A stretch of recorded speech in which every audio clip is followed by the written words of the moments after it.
been found in the water off Martha's Vineyard next to the residence of former President Barack Obama. Another paddleboarder who was with the victim reportedly told police that he saw the man struggle to stay up and then went underwater. We're going to continue to bring you the very latest as it develops. And we have an absolutely, truly incredible show for you today.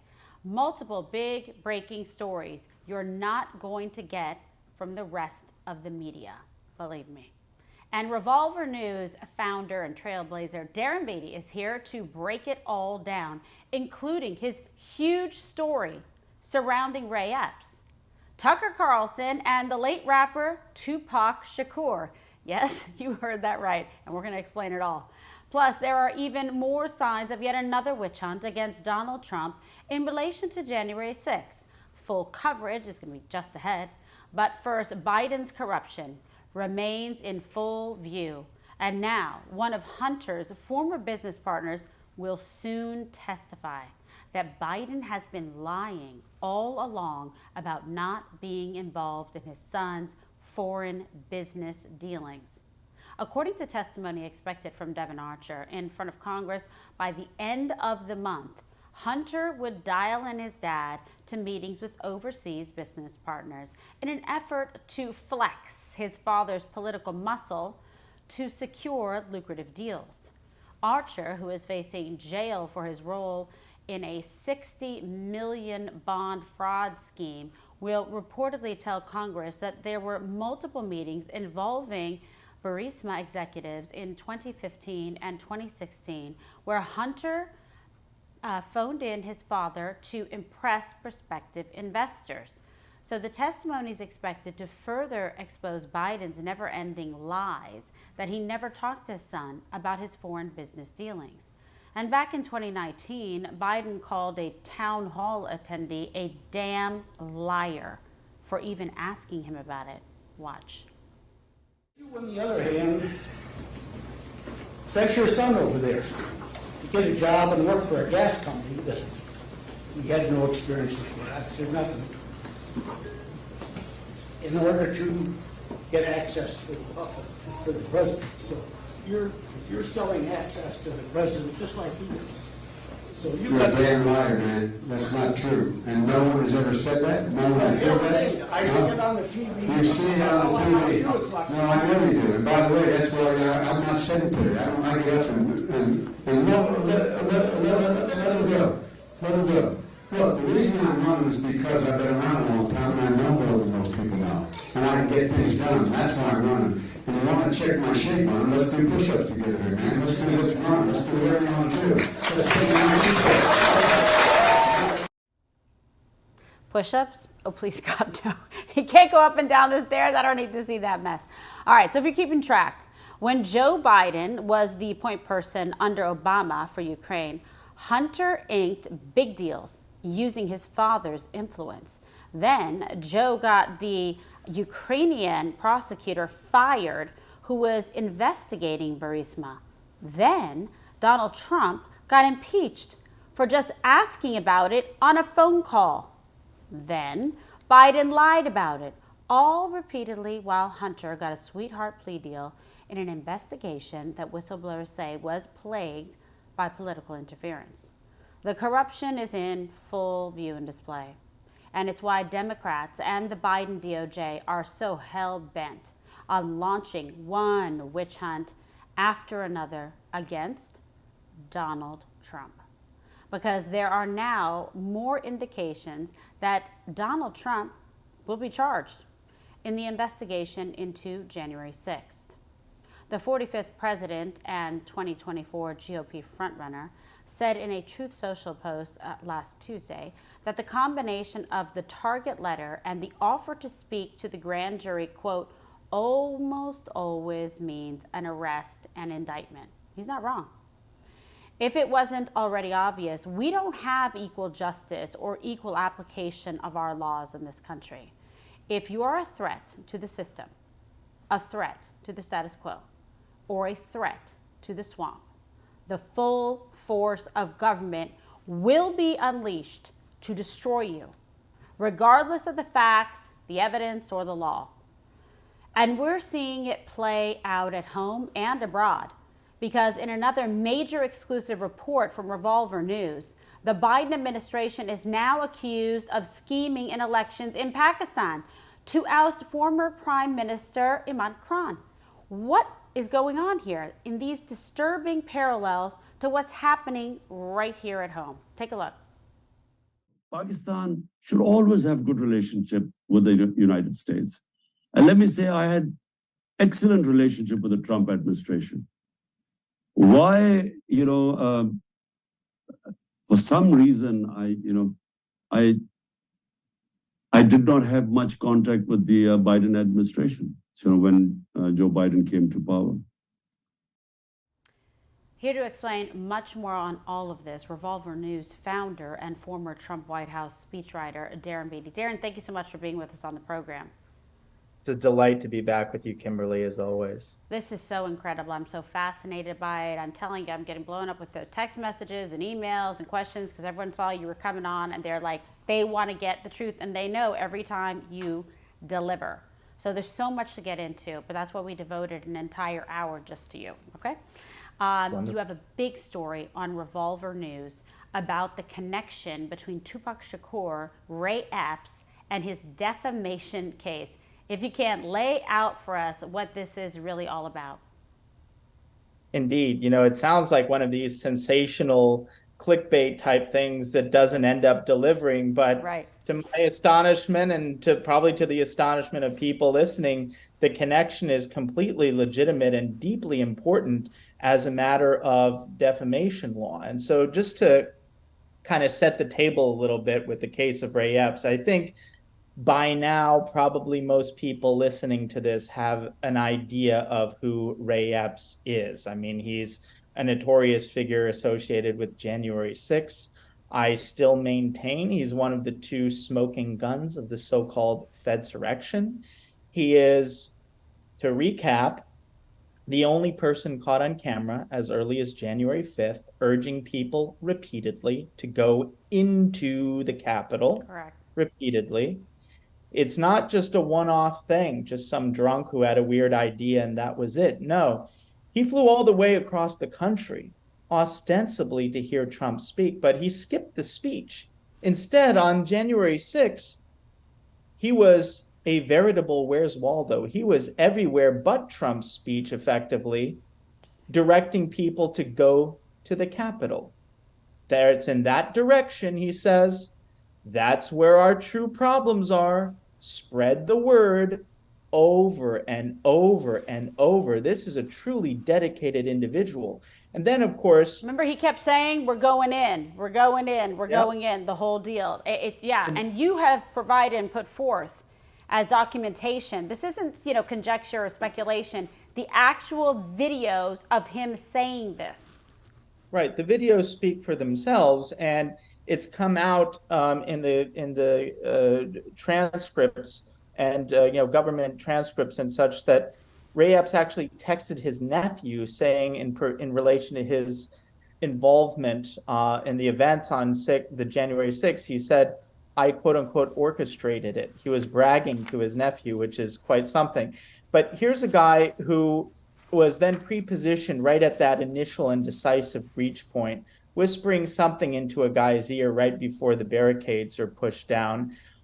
His behavior is, don't take my word for it, the video speaks for itself, and his behavior was so egregious that he was one of the first 20 people added to the FBI's most wanted list for January 6th. He was prominently featured in the New York Times' ominously titled Day of Rage feature on the so-called insurrection. But then something weird happened. A little-known website at the time called Revolver.news changed the national conversation and brought attention to the possibility of federal involvement in January 6th. And very shortly after that happened, Ray Epps' name was quietly removed from the most wanted list. The New York Times, which had previously featured Epps in a very negative context as one of the people who was, an active participant and even pre-planner of the insurrection, which is contextually suggested in their presentation of him. The New York Times does an about face, and now he's the only January 6th participant about whom the New York Times writes a fully dedicated puff piece. 60 Minutes, which is, one of these legacy trash outlets at the moment, they go to the great length of doing a sympathy segment on Ray Epps. And they had some producer who's one of these no-name guys. So I just forgot who he is because he's just a no-name guy. But he led me on and saying, don't worry, we want you as part of this. We want you as part of this. Then at the last minute, they're like, sorry, you can't be on. And which is really remarkable because 60 Minutes is pre-taped. Think of how many advantages they have. The home court advantage of splicing and dicing. Yeah. They can splice and dice. They can use B-roll. And then if I say something particularly compelling, they can just edit it out. Yet, notwithstanding all of those home court advantages, they must have thought the case on Epps is so strong that they just couldn't have me on at all. So they decided to do a sympathy segment without even giving the other side, even though they take many pot shots at Revolver and me and Tucker and so forth. Adam Kinzinger, a man, I could, say a lot of things about him, but sure. we'll keep it polite this time. Right. Adam Kinzinger, he's known to cry. He's known to do other things that I won't get into. But Adam Kinzinger has never met a January 6th participant that he didn't want to see rotting in prison for less than 50 years. And yet Kinzinger bends over backwards. He's more aggressively defending Epps than Epps' own lawyers.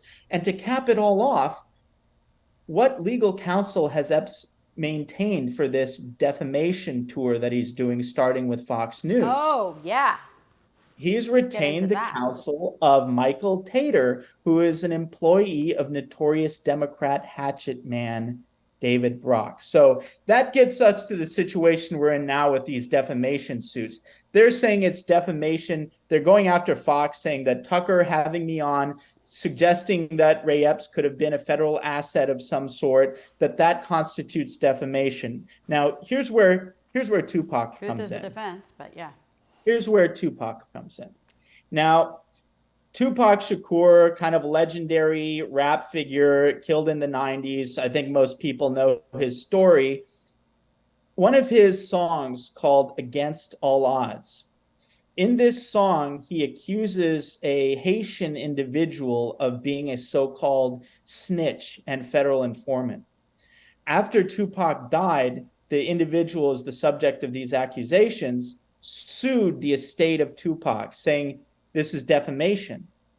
The ruling in this case is actually very interesting, and it draws upon a rich history of precedent, saying effectively, it can't be defamation to say someone is a federal asset because, at least from the perspective of the law, it's a good thing to work for the government. You see, because when you think about the whole context of what defamation is, it's supposed to be harm your reputation. And so you think about it in the case of Epps, like what's worse, that he was an organic participant calling for people to go into the Capitol, or that he was somehow sanctioned by the federal government or as an asset in some capacity? It's not clear that it's worse for his reputation to have been sanctioned by the government, at least from the perspective of the law. And when you actually look at the case of Epps, it's really, overwhelming in the sense that there's a reason why he's the only January 6th participant all of these mainstream outlets and the January 6th committee will defend. It's not that his participation in January 6th, it's the context of speculation about his federal involvement. That's the sole reason he's enjoying such positive press from sources that would never in another context say anything good about a January 6th participant, let alone a guy like him, who I'll remind the audience, he was a guy in camo. He was a guy with a Trump hat. He was a guy saying, go into the Capitol. He was the former head of the Arizona chapter of the Oath Keepers, which is the most demonized and heavily prosecuted militia group associated with January 6th. In every other respect, he's the perfect poster boy on paper for someone that the press would demonize. And yet, instead, they're all defending him. And it's clear they're doing that because they want to undermine the very compelling thesis that there was federal involvement in January 6th. So the whole defamation argument falls apart both on precedent and when you look at the actual fact. Is like, ironically, the Fed's speculation has like been the best thing that ever happened to this guy reputationally, because the other January 6 people, they're thrown in the gutter, they're thrown in the trash, they can't find jobs. This guy's getting puff pieces from the New York Times. It's unbelievable, but it's like you said, it's like common sense in terms of when you look at it and the juxtaposition of other people that didn't even have like 1/10 of the involvement. Like, he's the chapter head of the Oath Keepers. He's out on video everywhere and he's dressed like central casting. Okay, right. You know, it's so ridiculous. He's in his camo. He's like, hey, I'm going to go over to Cabela. I'm going to get some camo. I'm going to get me a Trump hat. And then I'm going to be encouraging over and over again, like a cheerleader, everyone to actually go in. Oh, I'm there to see Trump speak, but yet I actually go nowhere near Trump's speech. And in fact, I'm too busy getting people to go inside the Capitol. I mean, that's what the videos purport to show.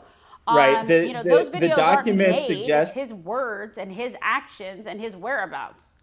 The legal complaint says like he was at the speech for like a small amount of time and then he was like too loud or something, and that it's a ridiculous excuse, and then he leaves. It's like, you traveled across the country, man. You travel across the country, you've got your Trump hat on and it's too loud, so you skip the speech in order to direct people to the Capitol. Who gave you the idea to get everyone into the Capitol such that you were harping on this the evening before? Who gave you that idea, Mr. Epps? That would be great to know, but unfortunately in the New York Times puff piece, in the 60 Minutes sympathy segment, none of these people want to know the answer to this. All they want to do is close ranks and to do everything in their power to counteract this deeply, deeply subversive but compelling thesis that there was indeed federal involvement in January 6th, just like there's been federal involvement in a lot of such instances going back decades, if not centuries, in American history. So it's a very interesting story, and the Tupac angle is just kind of, it's interesting as a matter of the law, but it kind of makes sense when you think like, is it really defamation to say that someone was a federal agent as opposed to an insurrectionist? That's legal. It's legal precedent to suggest, in fact, it has the opposite effect. So, with that precedent in place, like, good luck to Ray Epps. Now, he's also suggested in the filing that he's going to be charged. Do you think he will be? And what's going on now? If before they're protecting him, even though he was in the top 20 most wanted, then all of a sudden, you know, magic like fairy dust, he's not, and he's protected, and these, like you said, sympathy segments with, you know, 60 Minutes and beloved and covered up, you know, by the mainstream media. But so explain this whole new interesting dynamic that now he's saying he's going to be charged. What's going on here? Right. That is interesting. It was one of the kind of more interesting aspects of the legal complaint. They claimed that the DOJ gave him notice in May, I believe, that he was about to be charged. To my knowledge, he hasn't been charged yet, and now it's like late July. So, you know, and the fact that if that's true, which we don't even know if it's true, but if it's true that he has some like channel to the DOJ that they're telegraphing him in advance, to my understanding, that's not common procedure. A lot of these January 6 defendants, especially ones as egregious as him, they get a much different kind of treatment. They get the SWAT treatment. They get people busting down the doors. And I know a lot of people, like good people like Thomas Caldwell, who's just some poor guy, is like in his 60s, disabled veteran, and he basically did nothing, but they tried to make him a fall guy, and they had SWAT teams, they had guns on him, guns on his wife, and just a very ugly situation, and they do this to intimidate people. And yet in the case of Epps, they say, oh, by the way, we thought you should know that you're going to get charged. Well, so far, that hasn't happened. Of course, if it does happen, will that remove any suspicion on any of the questions that I've raised in my reporting? Absolutely not. To my mind, it would only intensify those questions.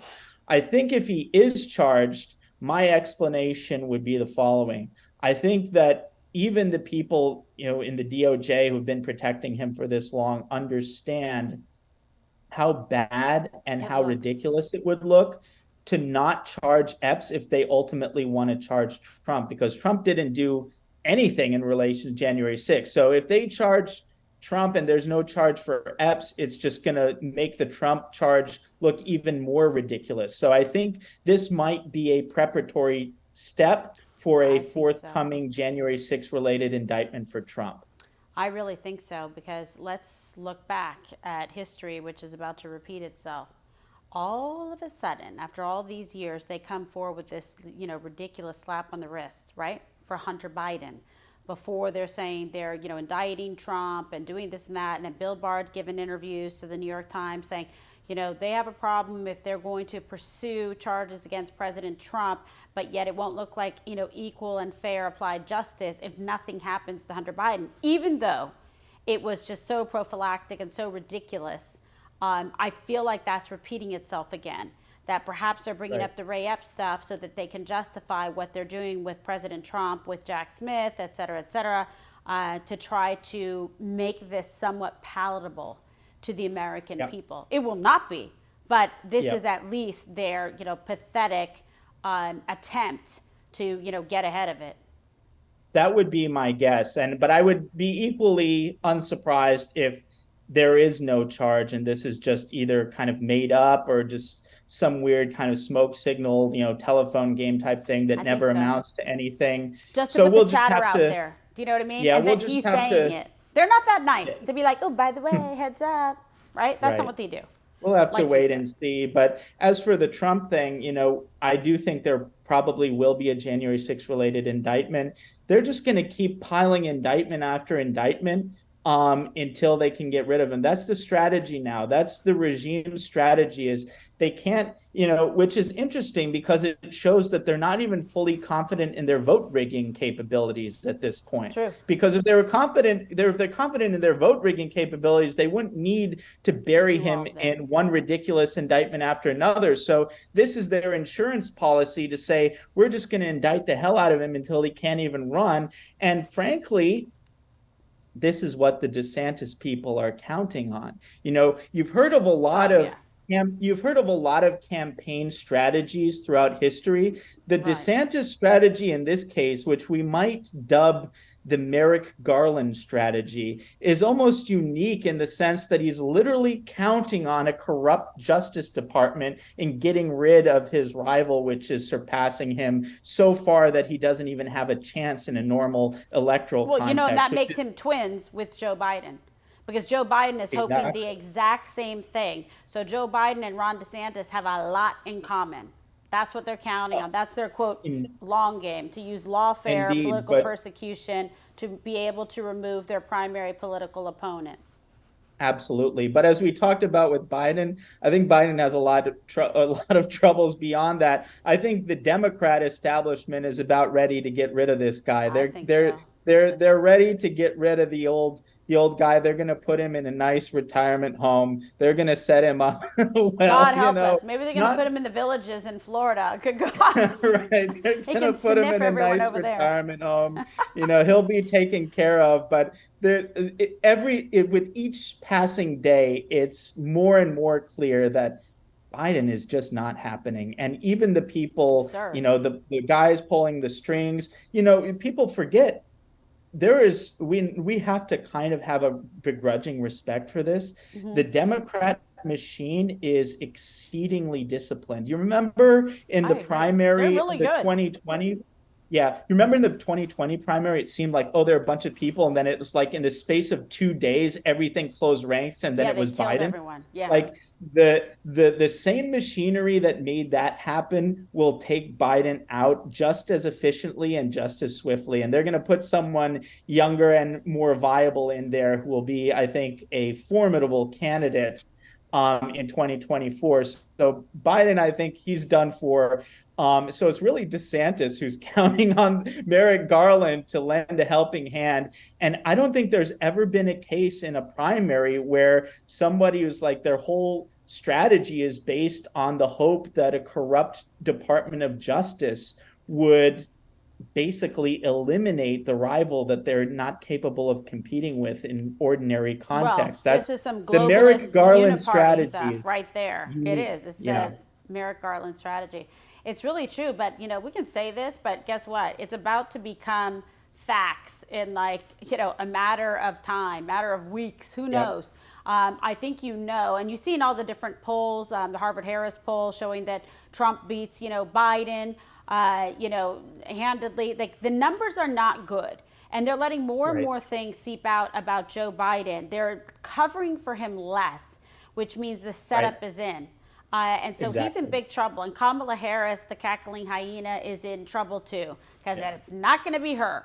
So, it's coming down to, okay, who's it going to be? And that's why they were showing, Gavin Newsom so close to Biden and working with his team and trying to like collaborate, together. I don't know. What do you think? You think it's? I think they're going to tap Newsom and then who for VP, because Biden and Kamala are out. Yep. Kamala has the incredible distinction of being even less likable than Hillary Clinton. How is that possible? That's an accomplishment in and of itself. Yeah, it's an amazing achievement, but she's not only less likable than Hillary, but she obviously doesn't have the benefit of a machinery like the Clinton machinery. So she's going to be out. Biden's going to be out. I think it's possible that they would do a thing where Biden runs with Newsom as a VP to basically telegraph, okay, it's not really Biden, guys. We all know. That's possible to me, but they could just take out Biden completely. I'm not sure yet. But I think it's overwhelmingly likely at this point that Newsom is the kind of the savior here who's going to swoop in and become like a viable, real, strong candidate for the Democrats. And as we discussed last time, he's a smart guy. He's a good politician. He's not going to run on crazy woke stuff. He's going to sound as reasonable as possible. He's going to run center left, and that's going to be campaigns with him where he did just that because he was smart and listened to me. Exactly. But now it's just facts. I did 600 events for him. Sorry, I created this situation. But, he's not stupid. People need to understand that. And he's going to pivot and really be the shining face of, moderate, centrist, pro-business, for lower taxes. You already see him pivoting in some of these areas. And otherwise, I think they're just in trouble. I just don't know who they have actually in their bench. Right. Well, I mean, if it were me, it would be a no-brainer. He's the guy. He kind of looks like the America that people want to aspire to, which is why he's very dangerous, because this is far from the America that actually exists. And if he doesn't give the crazy woke stuff, it's going to be very attractive to the American people who've been so beaten down that they've become, frankly, cheap dates. You don't have to give them too much for them to say, wow, this guy's really got something to say. So that is, I think, what I would be concerned with. It's, Biden is, he's done. He's old news. And I will tell you this, having, been on the road, and obviously I was married to him for 5 years and dating before that, he's not lazy. Right. He will go out there. He will work hard. He will do every radio interview. He went on with Sean Hannity, who I introduced him to. So I'm just telling people, understand that that's not going to just be a layup. And he actually has a very good relationship, which I cultivated, with President Trump, which is quite interesting as well. Right. But, Biden is a joke. He's an embarrassment to the Democrats. And that's why I believe they're allowing his true colors to show through, and why they're allowing this stuff, against Biden and Hunter, when before they were so swift to cover it up and to, make sure, okay, there's nothing to see here, folks. You're not seeing that now. And you don't see any protection of Kamala Harris either. Right. I mean, it's pretty clear. And the thing is we have to understand we're in a very asymmetrical position.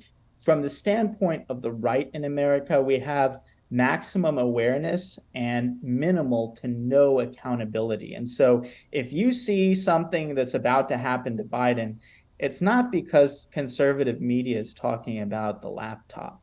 It's because the people in charge on the Democrat side are ready to get rid of him.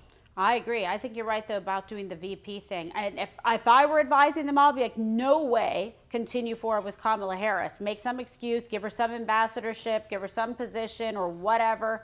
Some department head, whatever it takes to just get her out of, the White House essentially, and put someone in, and then it doesn't matter, even if whether they pull the plug before the election or, during the campaign. or they do it right after and said he has failing health. If they feel like they need to leave him as a front runner, they'll put that other person in. I mean, they're not stupid. Right.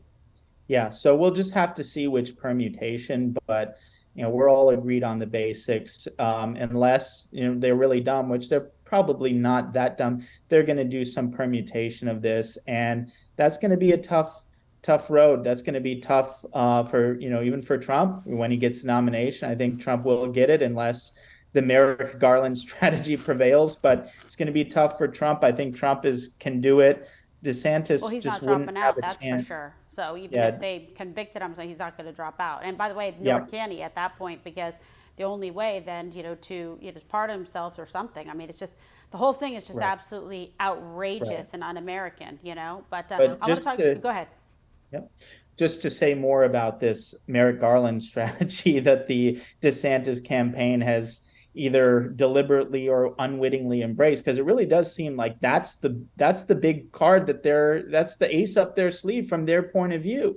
And they've even seemed to telegraph this in messages to donors. They say, like, why are you doing so poorly? What's going on? Why should we continue to have faith in you? They're like, well, wait to see what happens with these indictments. And they're literally counting on Merrick Garland to give them an in-kind campaign contribution.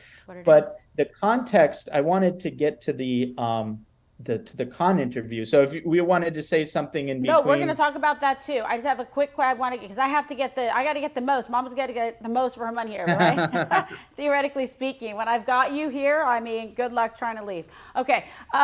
So we're also expecting a little bit of testimony, as we talked about, from Devin Archer. And I think this is very interesting. And hopefully, by the end of the month, who's going to expose Joe Biden for lying about being involved in Hunter's dealings. Do you think, honestly, much will come from any of this, or are these hearings too much theater with not enough tangible potential results? I'll be completely honest. I know a lot of people are really following this. I haven't really been interested enough to follow these details, just because the context that we talked about, to me, is the most relevant thing. There's one corruption here, one corruption there. We know they're corrupt. We know it's a low-level type corruption. It's not a sophisticated corruption like the Clintons set up, like the Bushes set up. It's a low-level Biden tier corruption. And, with bribery and this just really kind of almost third world stuff out of, but you'd expect to see in South Boston, maybe the Whitey, Bulger Whitey types. Bulger, yeah. That's exactly what you see with Biden. And so as to the details of it, I mean, if people are interested, by all means, look at it. But the context here is that it all hinges on whether and when the Democrat machine wants to get rid of him. That's the only thing that matters in terms of this. And right. Beyond that, we all know he's corrupt. So, the details are just details from that perspective. No, I think you're right, because people already know he's been getting away with everything forever. It just matters when the machine is deciding to take him out. And let's tie this all in to your recent interview with former Pakistan Prime Minister Imran Khan. What are the parallels that we should actually be paying attention to?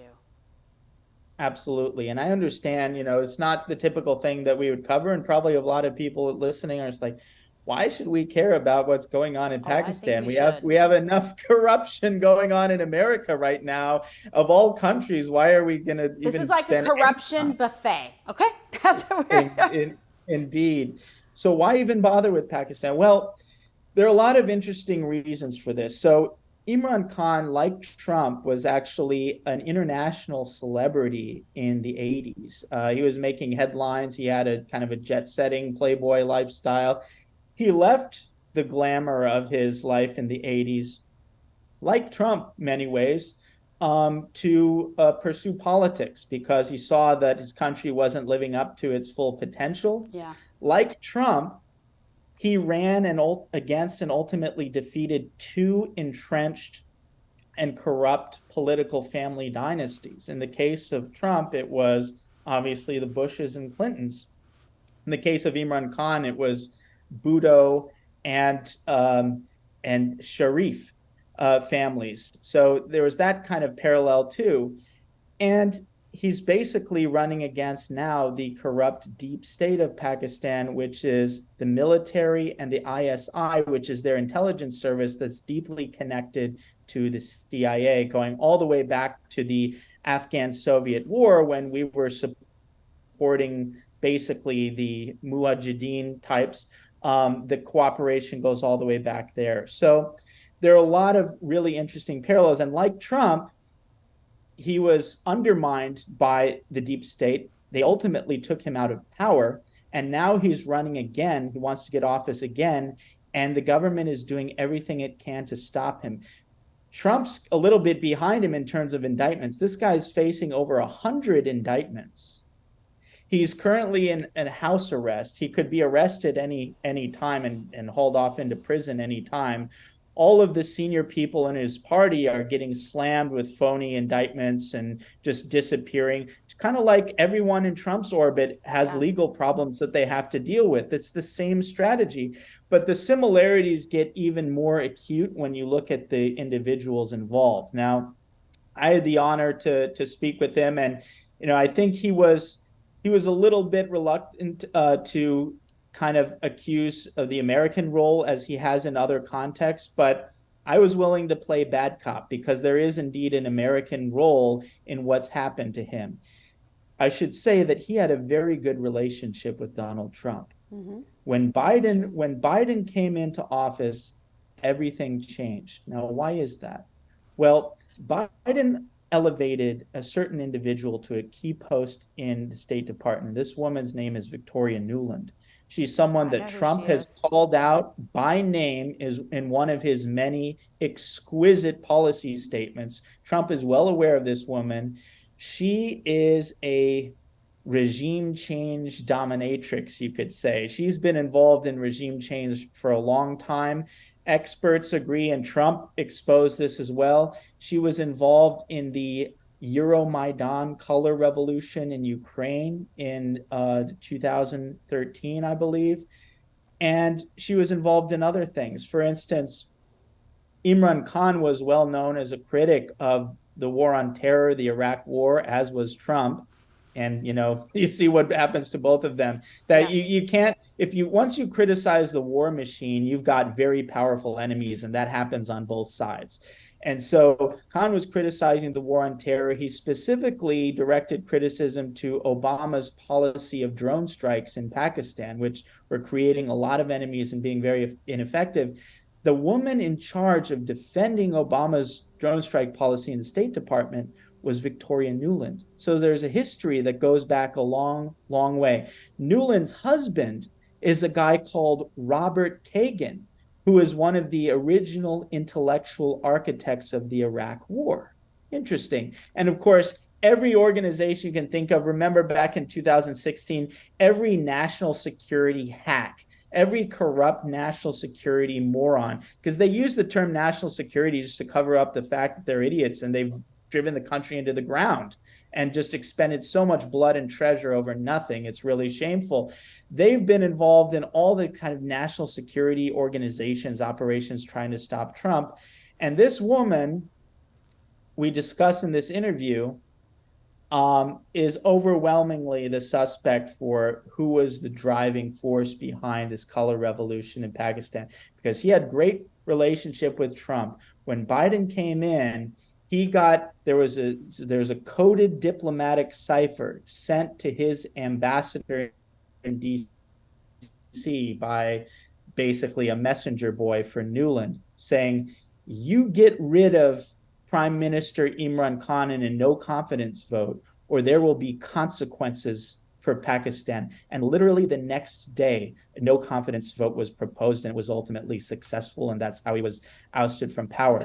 Now, there's so many amazing things about this. One of them is just the hypocrisy of the Biden regime. How many times have we heard the Biden regime falsely say, oh, Trump won because of Russian meddling? Oh, there's Russian meddling. We haven't seen a whole lot of evidence for that, and nothing, compelling whatsoever. But they're constantly using the specter of foreign meddling in our elections in order to arrogate more power to themselves to dispossess their political enemies domestically. And yet here we have an example of the most egregious and counterproductive and offensive form of election meddling, to the point that they're literally issuing ultimatums to a democratically elected and beloved leader in Pakistan, saying, if you don't get rid of this guy, there's going to be consequences. If that isn't the most sloppy case of and just overt case of election meddling, I don't know what is. So it's another case of hypocrisy on top of a very unfortunate and unnecessary example of damaging relations with a country that we should be friendly with, and a leader who was very favorably disposed to the United States under Trump and who got along with Trump very well. Yeah, a very critical ally and working relationship should be fostered, especially in that geopolitical region. It's really interesting because the more you just like pull the little threads, you see the whole picture here of exactly what's going on. It's fascinating what you've had to say about Victoria Nuland as well and her husband. You know what's interesting, because when we see all the election meddling and interference and the active lawfare and political persecution of the 45th president, it seems like the biggest culprits of all this election meddling are always the ones accusing everyone else of doing it, like you've mentioned. Absolutely. What sort of indictment is that of this, so-called, these intel experts and everyone going and doing all this? Well, it shows that the term national security itself has become a complete joke, because the only, it's only useful as a pretext for the people in charge of the nation to protect their own security, the security of their bank accounts, the security of their scams, and the security of basically their criminality and corruption. That's what national security means effectively. And you've seen the term, which should have a legitimate meaning, because we are a real country and we do have real and imperative national security interests. But they've abused to the term to the point that it has no meaning, or it's even worse, it has a negative meaning. Because whenever you see these people invoke the term national security, they're simply trying to remove yet another big chunk of constitutional liberties away from the American people. And they're just conspiring yet again against the American people.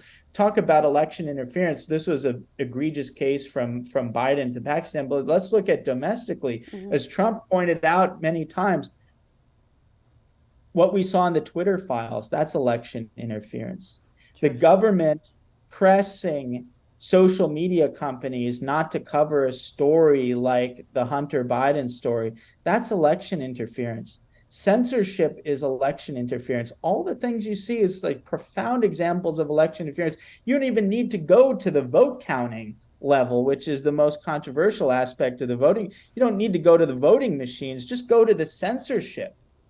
And you see profound levels of election interference that really distorts the proper functioning of the democratic process. So you're absolutely right. The people who talk about the rules-based order, the people who talk about the rule of law, the hacks, the scumbags who talk about national security have no interest in national security and never done anything to protect the American people. It's all a scam. All they're doing is scamming you. And this is why, we see a bunch of stuff going on. We've talked about geopolitics with Pakistan. We hear a lot of talk about Russia. We hear a lot of talk about China.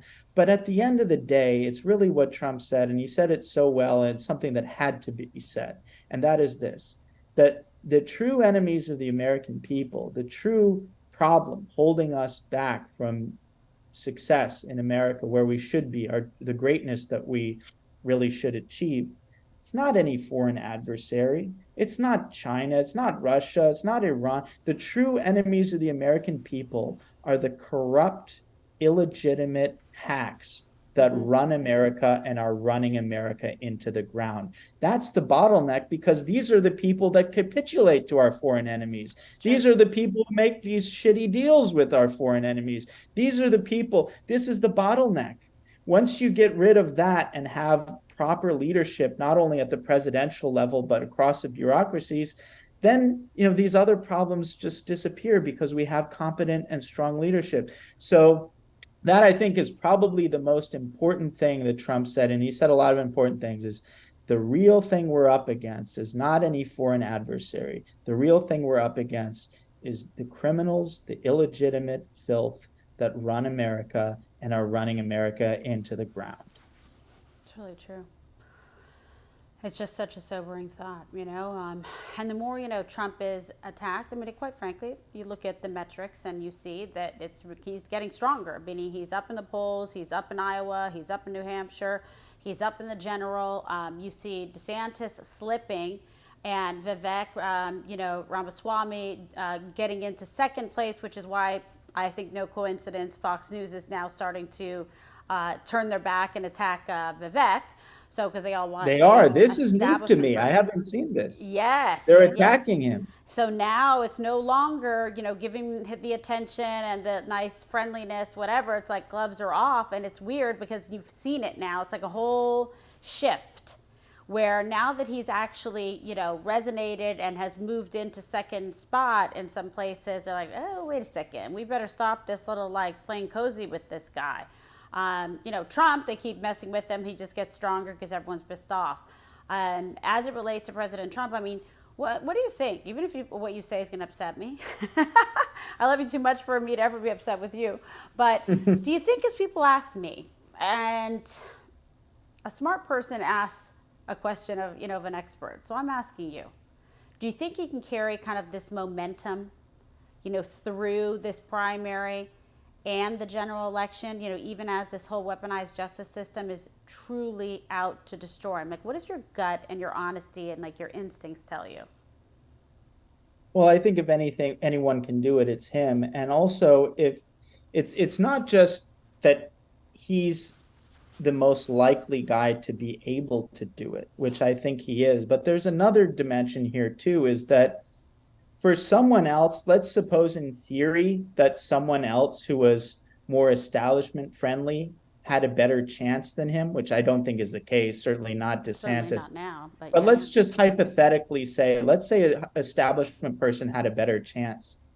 So what? What are you going to get from another Jeb Bush in the White House? What's the point anyway? So, it's not only that Trump is the most likely to, fight these challenges, it's that he's the person, if he gets in, is most likely to actually take on these corrupt interests that we've been talking about that are holding the country back. What's the point of having another establishment guy in the White House? What's the point of having another Jeb Bush in the White House? What do we get out of it? Nothing.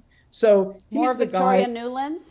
Exactly. So he's the guy. I think he has the best chance. But I'll say, even if I didn't think he had the best chance, I would still be for him, because I think he's the person that, if he wins, has the best chances, is most likely to actually fight the fights that we need to fight to save the country. I totally agree, because otherwise, what is the point? Right. Another quick question I have for you is about the debates. There's a lot of discussion about the debates. People have varying opinions about whether or not Trump should do the debates.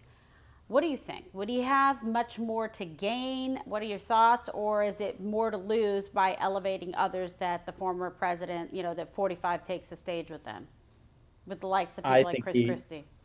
Yeah, I think he should skip. There was that event in Iowa, and I'm just thinking, thank God Trump didn't go to this, because he's just diminishing himself by being on the stage with people like Nikki Haley, like Tim Scott. I mean, no offense. Well, I mean, kind of offense these people. They're just it's just diminishing himself. He doesn't need them. Well, he doesn't need it. He's got his own lane. I do think, though, if he's a master of anything, he understands the show. He understands the spectacle. And so I don't think he would just sit out the debate and that's it. He would put on an even bigger and better show that people would want to watch instead of the debate. Yeah. And that's what I think we should do. There was some talk about that on Twitter, like go on and do something with Tucker, counter program against the debates. I mean, he's very good at doing that. He's done that multiple times. I've been present, I think, almost at every single debate that he's done, in the past, and it's a sight to see. I mean, it's unbelievable. Yes. He has people Indeed. silent screaming and sucking their thumb in the corner, falling off the stage, essentially. Right. But I want to talk to you about this too. So Do you think that we're ever going to get any, because people are fascinated and this is an important story, are we ever going to get any answers on the January 6th pipe bomb? You know, it's just bizarre how we never got any real transparency or even much coverage of it from the establishment media when it's such a big story. Well, you know, I said Ray Epps is one of the smoking guns of the Fedsurrection. The pipe bomb is the other one. And these are both cases, I have to say, had it not been for our coverage, nobody would know about any of this. And the amazing thing is for the pipe bombs, we're getting so close. And, you know, the last time we talked about Stephen D'Antuono, who was the face of the investigation, running the investigation now in retirement, who talked to the folks at the Judiciary Committee and basically said, yeah, this investigation doesn't add up. Like, there are so many bombshells. One of them was we did geofencing to try to identify the pipe bomber, but the telecom company came back and said for this specific request, the data is corrupted. There's so many things that don't add up. What a cover up. From the admission of the guy who was in charge.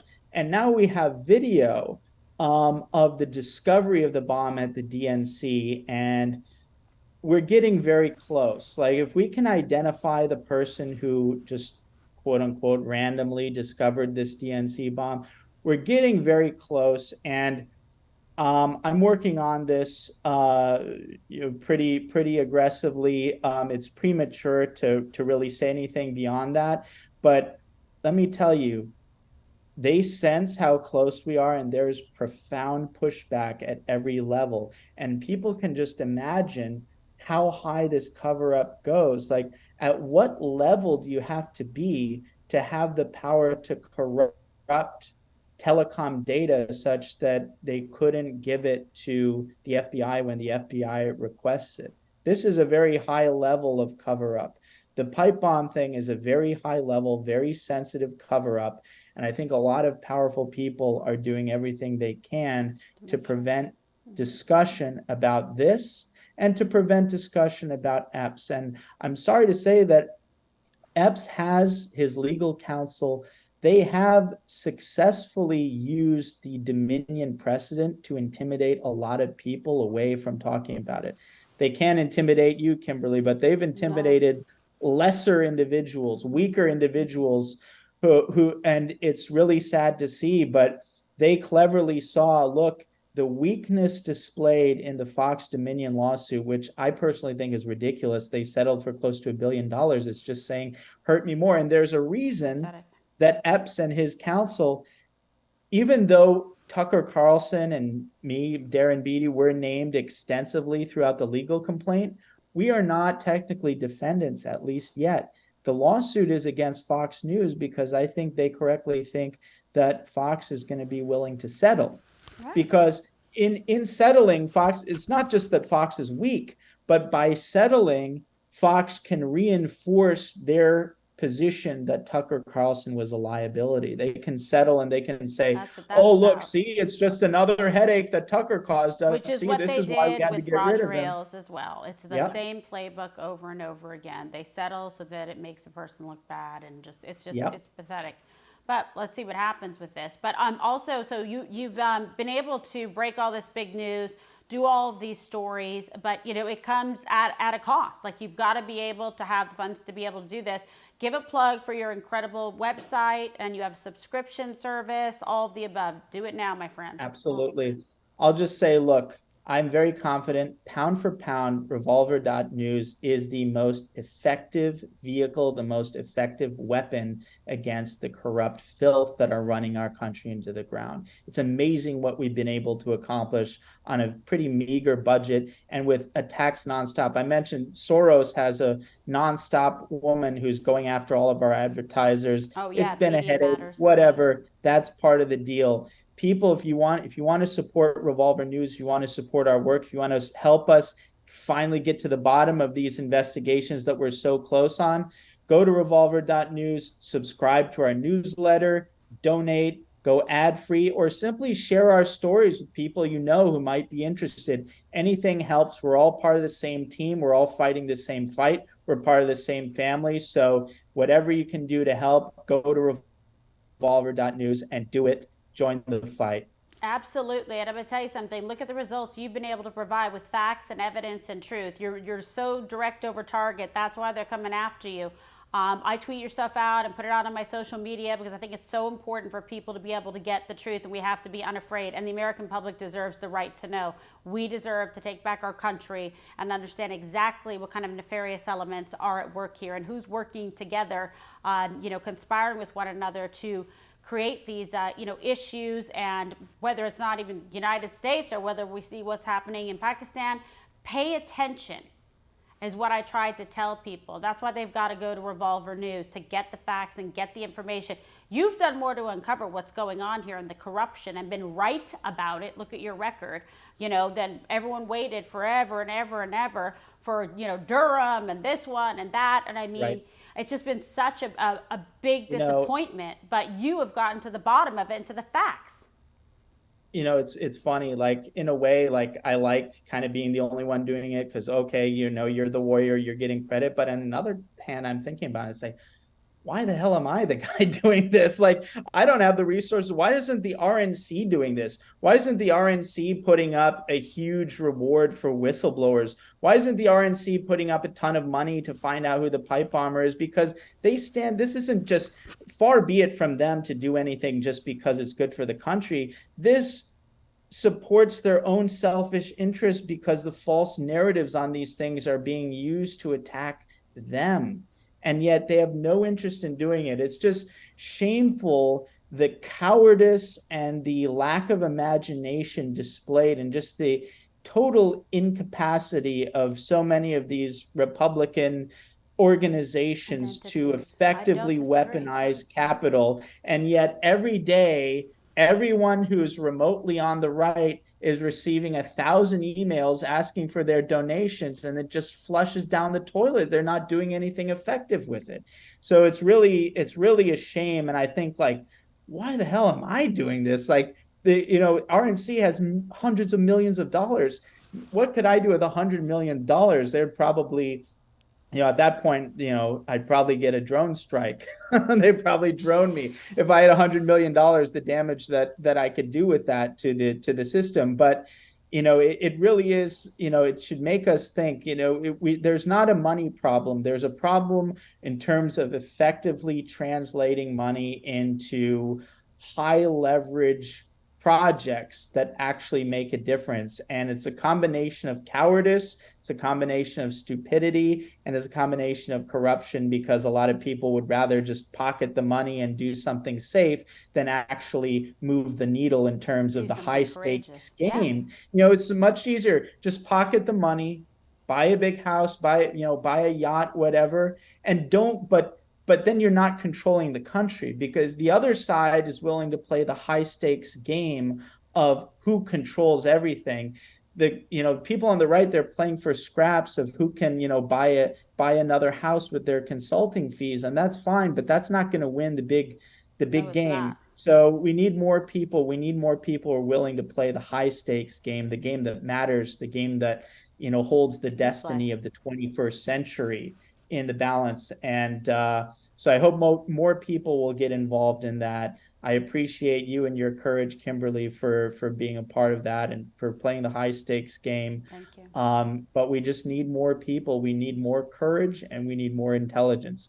You have people who are very courageous but are not very intelligent. And you have intelligent people who aren't courageous. And unfortunately, on the Republican side, you have a lot of people who are dumb and cowards. So we need smart and brave. I agree. Smart and brave. Well, I applaud and admire your courage and your intelligence, and you're always an exceptional guest and fearless with incredible information. I respect a lot what you do. I know how hard you work every single day, and you are doing it just in record time, what you've been able to accomplish and get to the bottom of. So I just really hope people support you. Revolver.news, and go there, subscribe, make donations, etc. And more importantly, go and get your information there. Feed your mind so you understand exactly what's going on in this country, and don't let people make a fool of you by listening to the false narrative that they force down your throat every single day. Darren Beattie, we look forward to having you on again very soon. Thank you so much, and congrats on all the breaking news stories that you've been able to put forward. Thank you so much, Kimberly. All right, take care, my friend. And we have much more to come. So be sure to please just go right down there and like and subscribe so you never miss these important major episodes. And it's all of you who make the show possible, along with our amazing sponsors, like the great folks over at Goldco. Gold and silver can protect your retirement savings from inflation and dollar devaluation. I mean, look, we all see the economic warning signs. We see banks collapsing. We see reckless spending. And I want you to be ready, because I'm ready. With gold, you can take action to secure and stabilize your portfolio. Roll over your 401k or your IRA into precious metals and safeguard your savings, and you can do it all tax and penalty free. From precious metals, IRAs to direct purchases of gold and silver, Goldco has helped thousands of Americans just like you place over $2 billion in gold and silver. And here's the good part. When you open up a qualifying gold IRA today, you get up to $10,000 in free silver. When's the last time you got anything free like that, okay? So go to kimsmetals.com to learn more. That's kimsmetals.com. And don't forget about our friends over at Patriot Mobile, because with Patriot Mobile, you put America first with every call that you make, all while getting the same nationwide excellent coverage as major carriers. And not only does Patriot Mobile provide you dependable wireless service at an affordable price, they also share your values. This is so important. And they actually support you. So Patriot Mobile puts their dollars into action, donating a portion of every dollar to support groups that fight for the First Amendment, the sanctity of life, and protecting our brave police and first responders. Patriot Mobile, mobilizing freedom and supporting you. For free activation, go to patriotmobile.com/KG. Again, for free activation, that's patriotmobile.com/KG. And my closing remarks are just ahead of Trump. Now is not the time to be discouraged. It's time to stay in the fight and remain as committed as ever to saving the country and restoring American prosperity. Restoring prosperity at the ballot box and in our daily lives. You see it with companies like Public Square, which just went public last week, and I'm proud to be an investor and to witness the growth of the patriot economy firsthand. In the MAGA movement, we are committed to saving our justice system, our border, and our American dream. And it starts with re-electing Donald Trump in 2024. So block out the noise, reject the naysayers, and stand firm in your principles that a better day for America is one day closer. And until that day, and for every day in between, remember that you have a home right here on Rumble, on this show, where we reject the false narrative and always seek the truth.